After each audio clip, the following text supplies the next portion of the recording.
Hai guys, kali ini saya akan sharing ke kalian bagaimana kita belajar mengenai pengadaan barang dan jasa. Bagaimana mendeteksi ketika ada kecurangan ataupun celah korupsi di dalamnya. Bukan saja untuk kita mendeteksinya, tetapi bagaimana mencegahnya. So, stay tune terus ya. Pertama, mengenai metodenya. Pengadaan barang jasa, coba deh lu lihat di perusahaan-perusahaan lu atau di tempat kerja lu, bagaimana metodenya. Secara best practice, metode pengadaan barang jasanya ada 3 nih. Yang pertama adalah competitive bidding using sealed bid atau istilahnya pengadaan tertutup. Orang semua, vendor semua bisa ikut, kemudian nanti amplop tertutup akan dibuka ketika sudah melalui proses. Itu yang pertama. Yang kedua adalah contract by negotiation. Jadi kontrak itu dilakukan kepada vendor tertentu yang memang barang dan jasa dibutuhkannya sangat spesifik. Tapi negosiasi kontrak ini dalamnya sebenarnya bisa saja ada competitive bidding, barangnya spesifik, vendornya bisa lebih dari satu. Nanti kita lihat mana harga terbaik, produk terbaik. Yang kedua bisa sole source contracting. Artinya bisa satu vendor tunggal.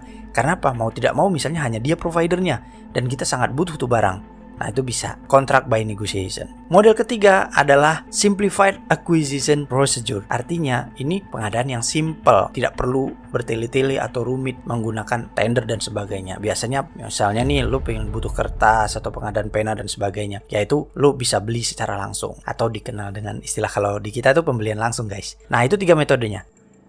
Selanjutnya tahap proses pengadaan itu ada 4 yang teman-teman perlu tahu nih. Nanti kita akan pahami kira-kira ada permainan apa di situ. Yang pertama adalah tahap pra permintaan atau sebelum dilakukan pengadaan. Nah, artinya kita nyusun nih perencanaan pengadaannya mau apa, barangnya mau apa, periodenya mau kapan, nominalnya berapa, di sini ada. Nah, ini banyak nih. Nanti ciri-ciri yang artinya orang bisa main-main di situ, metodenya seperti apa. Biasanya yang pertama, need recognition. Jadi dia nyeting kira-kira pengadaan barang jasa seperti apa yang sesuai dengan vendor yang saya mau ikut. Ya, disesuaikan. Yang kedua bid tailoring, sengaja dibuat sempit, sengaja dibuat khusus untuk vendor tertentu supaya dia yang bisa ikut, yang lain kagak bisa ikut. Atau bahkan bid tailoring yang kedua modelnya, kalau tadi narrow specification, modelnya adalah broad, luas, sengaja dibuat seluas-luasnya supaya vendor yang palu gada juga bisa ikut, ya, yang memang sudah ada dealing sebelumnya. Yang ketiga adalah justru spesifikasi yang tidak jelas. Kenapa? Bagi vendor-vendor yang tidak jelas pun dia bisa ikut, yang nantinya dia bisa nego di situ. Ya, itu proses bid tailoring namanya, istilah di pra permintaan. Yang kedua ada bid splitting, jadi sengaja pemisahan penawaran. Jadi ada vendor si A, nanti khusus penawaran yang barang elektronik ini si A, kemudian khusus untuk pengadaan barang yang printer si B gitu ya. Jadi memang sengaja ada bid splitting. Kemudian ada unjustified, ya, metode yang nggak dibenerin lah ya. Kemudian ada change order abuse, jadi ada merubah pengadaan barang jasanya yang mau dirubah apanya nih. Oh, katakanlah spek yang ini kita rubah nih. Kenapa? Karena ternyata dilihat dia vendor-vendor ini belum ada yang oke nih speknya. Wah, yang ini aja nih supaya apa? Supaya vendor lain bisa lengser, nanti yang ini bisa menang. Jadi di proses perencanaan memang sudah didesain sedemikian rupa. Nah, yang kedua adalah fase permintaan. Nah, fase permintaan atau fase pengadaan ini banyak terjadi nih, mulai ada manipulasi penawaran, kemudian ada pembocoran data, kemudian ada kolusi antar kontraktor. Nanti saya akan bahas detailnya setelah ini. Yang ketiga adalah fase evaluasi. Sama, fase evaluasi ini ada bid manipulation, leaking bid data, itu sama ya. Kemudian yang keempat adalah fase administrasi atau pasca perjanjian kontrak. Artinya barang-barang yang memang nggak bagus atau yang tidak sesuai dengan kontrak dan sebagainya. Kemudian ada upaya untuk melakukan change order, ya, merubah supaya terlihat sesuai. Bahkan banyak sekali. Nanti saya akan jelaskan setelah ini. Selanjutnya kita bicara kategori fraud di dalam pengadaan. Yang ingin saya bahas adalah mengenai kolusi antar vendor atau collusion among contractor, atau kolusi antar vendor atau antar provider. Ini biasa ya, common sekali ini terjadi dan kadang-kadang kita tidak menyadari. Apalagi bagi seorang panitia pengadaan yang harusnya memiliki integriti, dia harus paham ini gitu ya. Yang pertama, kolusi antar kontraktor itu biasanya metodenya satu, complementary bids atau shadow atau cover bidding, topengan, istilahnya kayak gitu ya. Jadi biasanya vendor satu dengan vendor lain ini sama nih, satu pemilik, apa istilahnya tuh kerjasama. Lu naikin harga ya, nanti si yang ikut yang kedua juga temennya juga naikin harga setinggi-tingginya. Tapi dia udah desain A, B, C ikut semua, sebenarnya yang akan dimenangkan si A misalnya. Itu sudah desain, istilahnya shadow. atau cover bidding. Yang kedua adalah bicara bid rotation atau bid pooling, bagi-bagi kue atau istilahnya subkontrak ya. Jadi yang ikut si A ketika dia menang, nanti ya udah gua ngerjain yang utama ini, lu ngerjain bagian yang ini. Jadi istilahnya tuh bagi-bagi kue atau bid rotation. Yang ketiga bicara bid suppression, terjadi ketika dua kontraktor tadi atau dua vendor tuh masuk dalam perjanjian yang intinya ya udah, kalau misalnya si vendor A sudah jalan dengan penawaran sekian dengan harga sekian, lu jangan masuk ya, biar gua aja yang menang. Nanti kalau gua menang juga, lu pasti akan ngerjain bareng-bareng sama gue gitu ya. Jadi benar-benar konspirasinya itu antar dua vendor, dan atau bahkan ketika dia dua-duanya ikut, katakanlah dengan harga terendah yang menang adalah perusahaan A, B ini kan lebih tinggi, dia awalnya nggak menang. Nah perusahaan A ini supaya B menang, dia mengundurkan diri sehingga si B yang menang. Nah itu namanya bid suppression. Keempat modelnya adalah market division atau market allocation.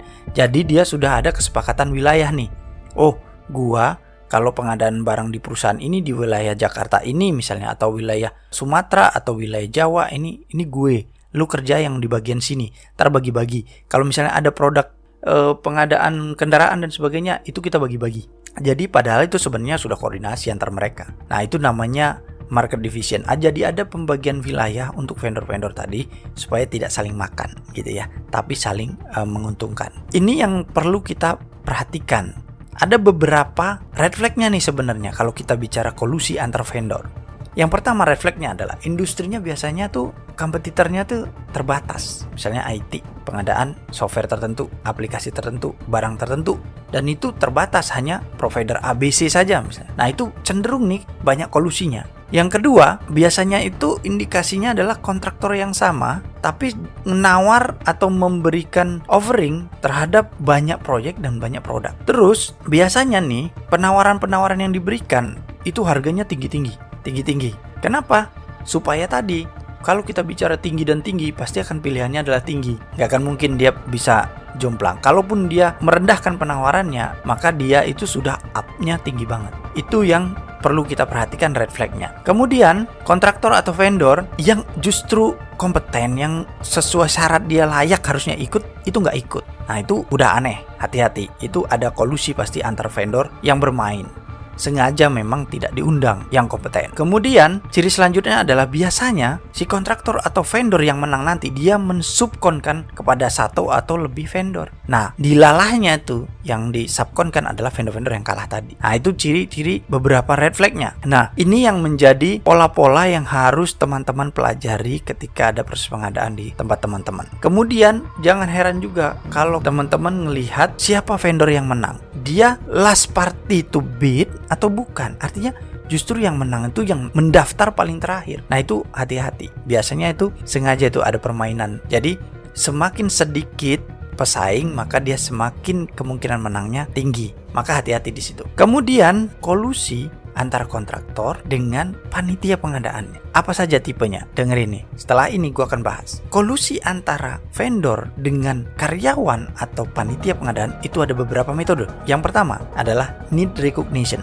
atau istilahnya keperluan atau kebutuhannya itu sengaja didesain di awal supaya vendor tertentu itu yang akan menang. Jadi dia membuat kebutuhan yang akan digunakan oleh perusahaan itu sesuai dengan apa yang dimiliki atau apa yang bisa disiapkan oleh vendor tertentu. Sehingga hati-hati kalau udah model begitu. Nah ini fase-fase di pra pengadaan nih. Pra permintaan biasanya di setting seperti ini.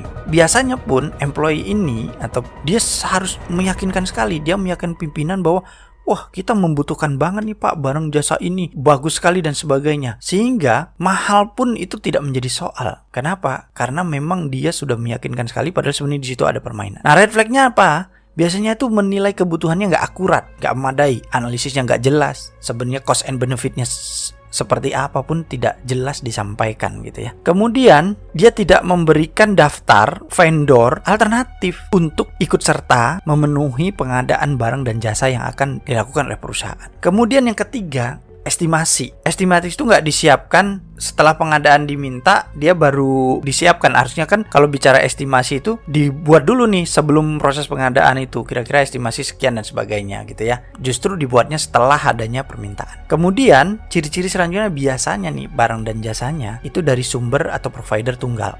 Itu hati-hati, itu banyak permainannya. Kemudian kalau kita bicara employee-nya, karena tadi collusion between contractor with employee, maka employee-nya lihat gaya hidupnya, glamor tidak, atau berlebihan enggak, tiba-tiba berubah drastis enggak. Nah, lu lihat deh, ada enggak dia permainan di situ. Selanjutnya lagi, kita lihat apakah memang dokumen-dokumen pengadaan yang dilakukan itu lengkap. Nah, itu ciri-ciri atau red flag-nya kolusi antara kontraktor dengan employee. Nah, ini teman-teman harus waspada dengan ini. Kedua, ada bid tailoring.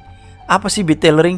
Bid tailoring itu adalah istilahnya tuh skema spesifikasi atau skema penyesuaian penawaran atau offering. Nah, ini di prapengadaan nih. Jadi misalnya ada seorang pekerja atau seorang karyawan, panitia pengadaan barang jasa, dia bertanggung jawab nih sama pengadaan. Itu dia berkolusi dengan kontraktor, merancang spesifikasi dari penawaran dengan cara memberikan keuntungan yang gak adil nih, sehingga kontraktor yang lain itu kalah. Jadi dia merancang spesifikasi, bahkan mungkin dia akan speknya begini, proposalnya harus begini dan sebagainya, sehingga yang lain akan gak sesuai.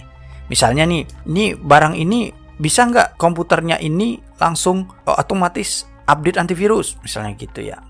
Aplikasinya bisa tidak, misalnya gitu. Bisa. Nah, dia dibikin syarat spesifikasinya seperti itu, sehingga yang lain yang nggak bisa otomatis gugur atau penilaiannya jelek. Nah, metode bid tailoring sendiri itu ada 3. Nah, bid tailoring itu yang pertama adalah biasanya tadi yang saya katakan, dia spesifikasi sempit, kemudian spesifikasi luas, spesifikasi yang tidak jelas. Tujuannya ya tadi semata-mata kalau kita bicara spesifikasi sempit, barang khusus dan hanya provider tertentu yang bisa, sehingga disetting, didesain dari awal supaya dia yang menang. Yang kedua, luas. Jadi kualifikasi yang nggak memenuhi syarat pun, vendor yang nggak memenuhi syarat pun bisa ikut, sengaja dibuat luas. Kemudian yang terakhir justru nggak jelas.